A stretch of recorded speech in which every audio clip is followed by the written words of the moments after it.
Okay, Alice's Adventures in Wonderland. I probably don't even have to say that anymore. We've been coloring in this book for so long you'd think we'd be finished, but we're not. So anyway, we're going to turn to the dog. And again, if you look in the front of the book, it does show you how it is in the original storybook. I'm not doing it exact, just like several other things I've not done exact, but this really will work up like a grayscale because there's so much that the artist has already put on here. So I did go back to my Colors of the World pencils and I pulled light, medium, golden, hey, you can push pause, light, medium, golden, medium, deep golden, and extra deep golden. So those are the pencils, and it's from that special package that's Colors of the World by Crayola. I've really enjoyed having these because of having so many different shades of browns. So what I did first was I took light, medium, golden and covered just anything that looked like it had a lot of white in it. So at this point, you can even, if you're coloring this, you can pause and just look at where it is and go ahead and color all that and then push play in a bit. I just couldn't see taking the whole time to sit and color this, but color all this area that looks like a lot of white. Okay? Then I went to medium golden. So we're going to put those pencils down over there. Pull my chair up, see if I can keep you in screen without being up there. I guess what I need to do is put a mirror or something up top so I can actually watch what I'm doing from time to time. But if I don't move the book, we should be fine. All right, since this is the next shade, what we're going to look for is those areas, not that are the darkest, but are the lightest. So like in here, I could start coming in. Now, I don't want it just to blend. So if you want to color a bit like what I did first, that's good, and then get streaky. I find it when I'm doing fur, it's easier just to get streaky to start with. Okay, I did that first bit so that you would see the difference. Now, I can do that like that because I'm going to come over it with darker colors. Then I'm going to come over here and I'm going to do some around here on his tail. And then I'm going to do some here and blend it because that's where it's tucked back behind. So yeah, so just get your streakiness going on. How we're always trying to be smooth. Nope, nope, nope, nope, not in this one. And you notice I'm starting here and working my way up. I'll start at the feet and work my way up because this fur is overlapping. This fur is overlapping. This is overlapping. So we want to do what is behind first. So do what is underneath first. And I know you can't see just a whole lot of difference in this, but it's getting those bottom layers. I painted a white llama once with flowers all around its head and stuff on a canvas. The first thing I had to do was I did it all dark. And then because when you paint, a lot of times you go backwards. So I did the dark color on the bottom first, and then the next lighter color, and the next, and the next, and the next. Whereas here, we're doing the lightest and then going darker as we go. But when I painted that llama, it was opposite. So it actually started out with the darkest colors, because you've got to do all that layering so that those other colors can come through from underneath.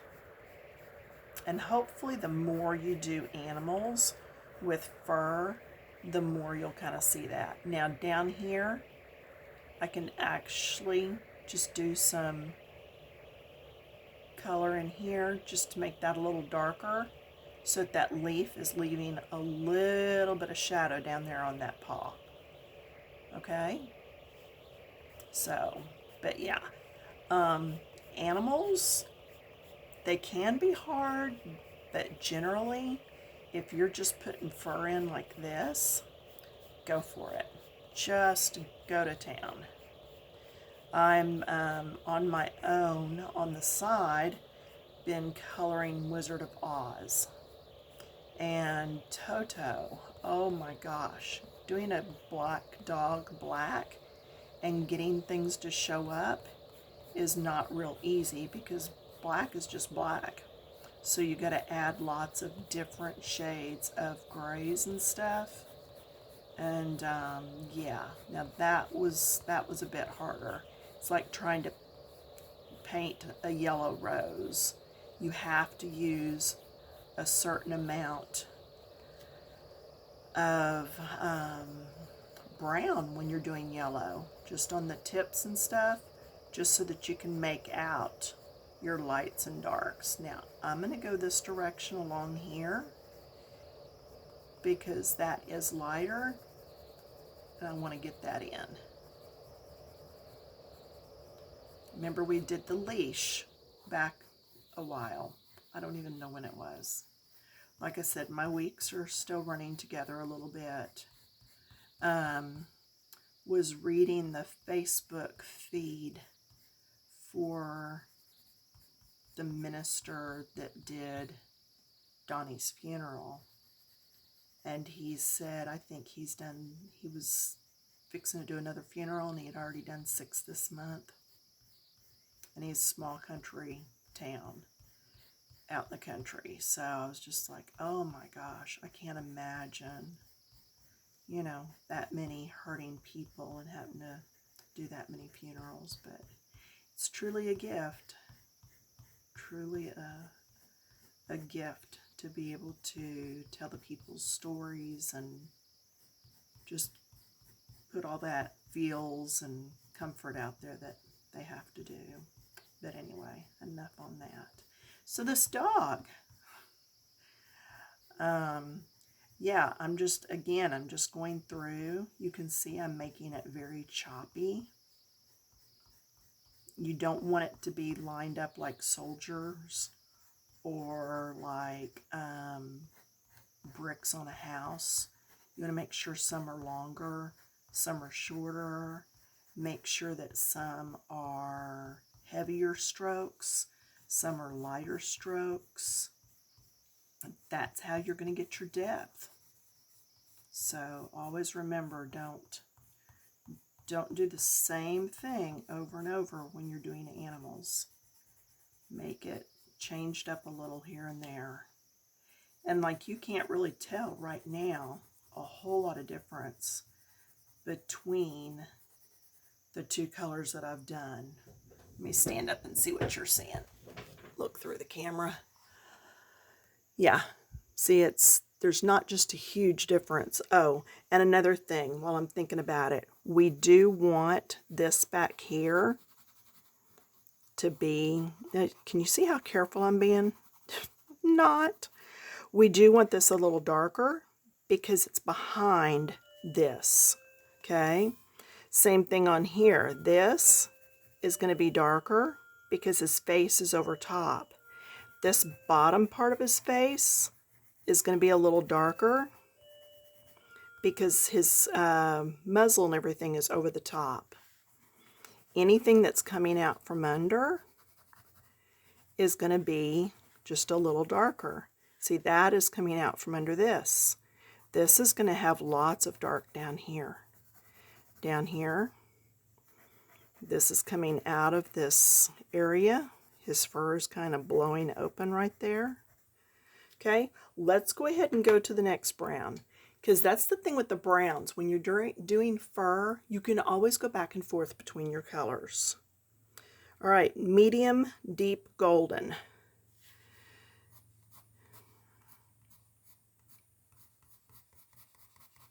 Just getting that color in there.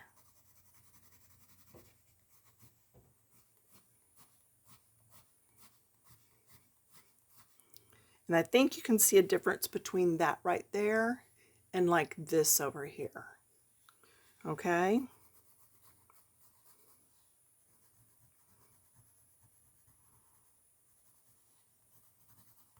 So look for those places that are tucked under or behind, because those are the places where you're really going to be doing more. And you see I'm not keeping all my lines just straight. Let them have movement, okay? You see that? That's like a backwards S. Let those lines flow.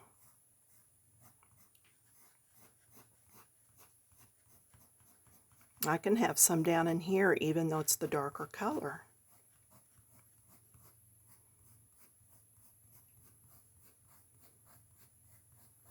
Okay, I want this area to be deeper. Difference in this and this. Let's go over and do some in here.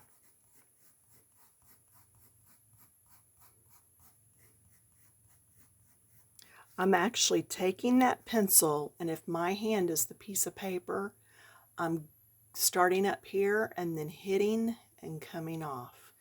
Coming back, hitting and coming off. And never hitting in the same spot each time. And that's how you're going to get those irregular strokes in there.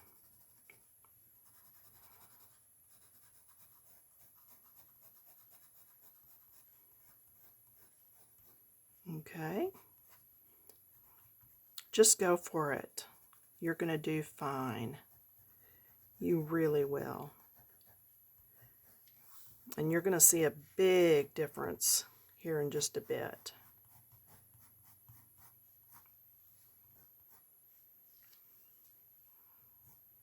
Yeah, this is where it's harder for me to be upside down doing this.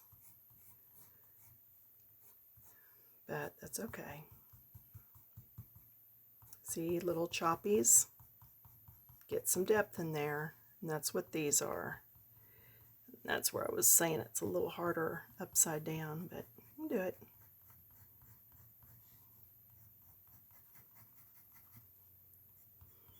Anywhere the artist has put some lines, that's a good lead that that's where you're going to want some lines. And I don't have to sit here and trace each line, y'all. Just get some lines in there. It's okay.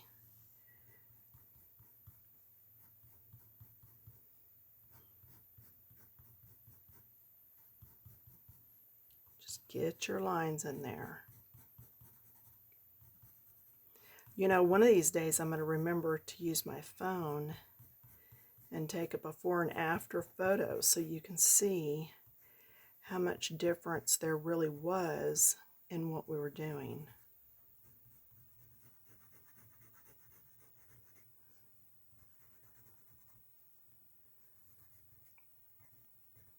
Now I'm going to have some of those come off the edge, and I'm not being particular to make sure that they stay within what the artist had drawn. Just getting them on there. I do the same thing when I paint birds. I'll take a liner brush and go through and I'll flick the fur all the way, the feathers, excuse me, whatever my words are. Okay, so now I've gone to deep golden. And again, I'm starting here and I've got a direction I'm going so that I can keep this all going the right direction.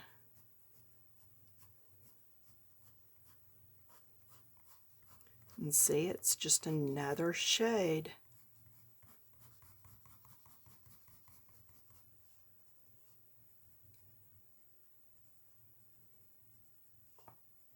Now, did you see what I did? I went between some of these that are sticking out from his leg, And that way it makes it look like these are overlapping.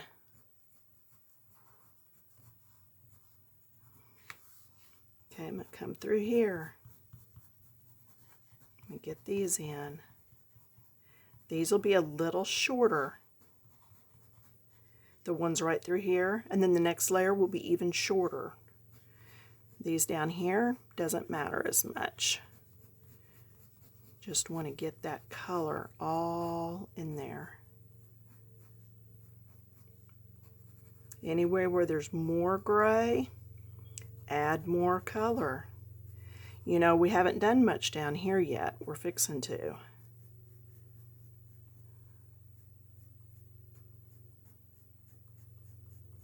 Comes right out from under his collar. Yeah, now we're really starting to go over some of this dark that the artist put in there.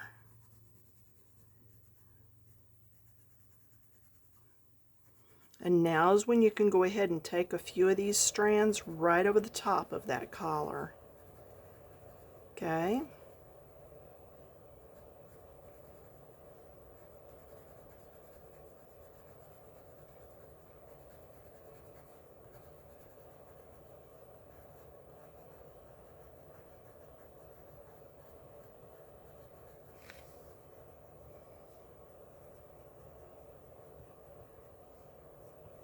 Going in the darker areas, not the totally darkest yet.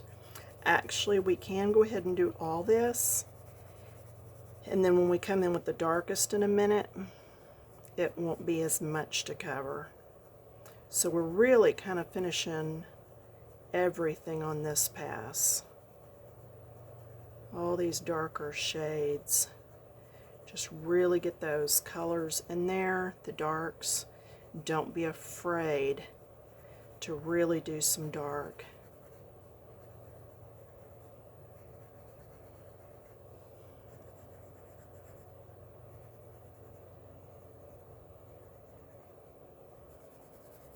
Go ahead and get all that done. Finish that part up. Do some, see, I can still do some in there. I can do some down through here. Now down here to this. Told you we were gonna get this part done. Now I'll kind of go around those lightest areas because I don't want them to get too filled in, but I'm just going between these sections. Okay. Ooh, 18 minutes. Good, because my video after this one will be a shorter one, I'm sure. It's just not as detailed. And I know the last one was shorter, but that's okay. They don't all have to be long. Okay, so now I'm going to move. Well, let's go ahead and get this done too. Now, part of this is going to be black. And part of it, you know, we're going to pull this color over. I've just pulled another color. I'll tell you about that in a minute. Okay, so now we are going to extra deep golden. So this is the darkest brown I've got going on. And that's where I'm going to really come up through here and get under the edge. See how that really tucked that back up under there? Really tuck those layers in.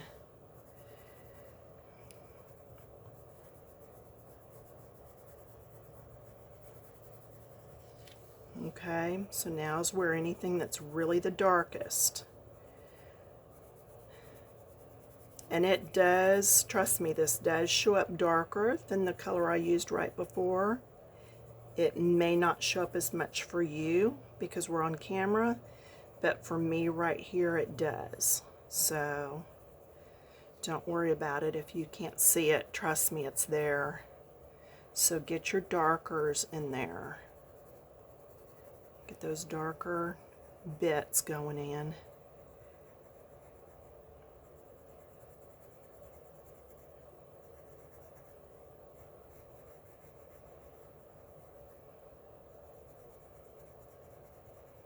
There we go. That just made that muzzle kind of pop out some.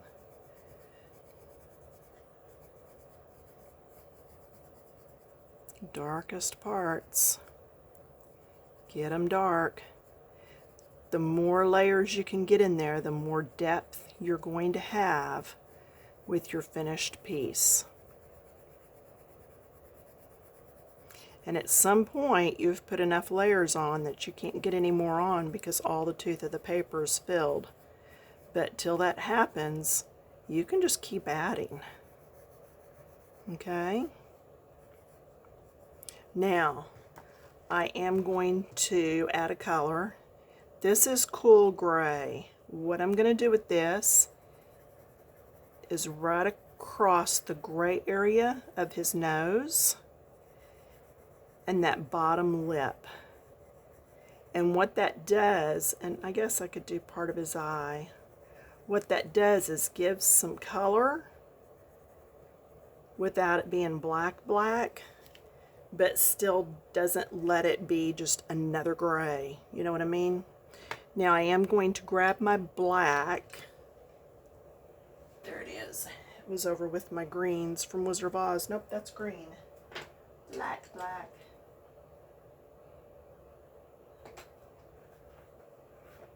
Well, I said I was going to grab black.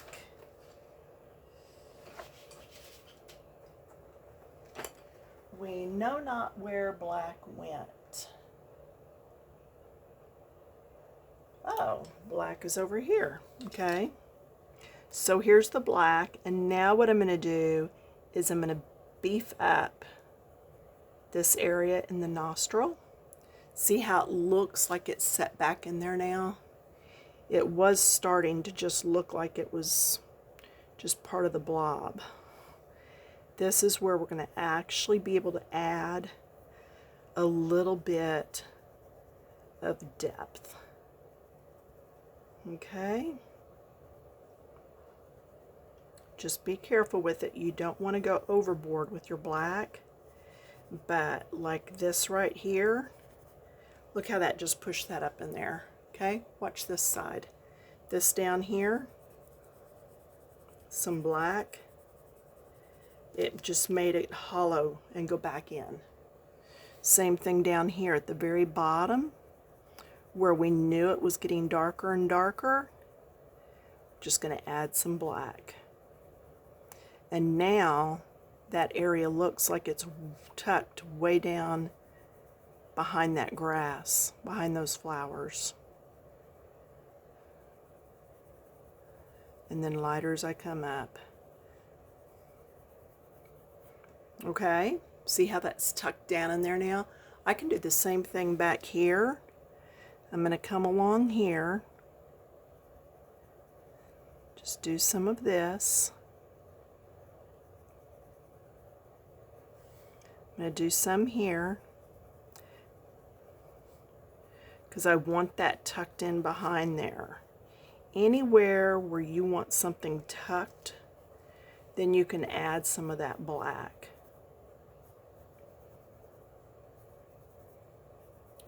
Just don't go too wild with it too fast. Take your time on it, sneak up on it. Okay? Well, I think I'm about done with this one. Hopefully you learned a little bit about layering the colors and seeing how you can go from the light to the dark. Okay, well, and there we have our dog. All right, so that's it for this time, and I will see you in a few days. Bye.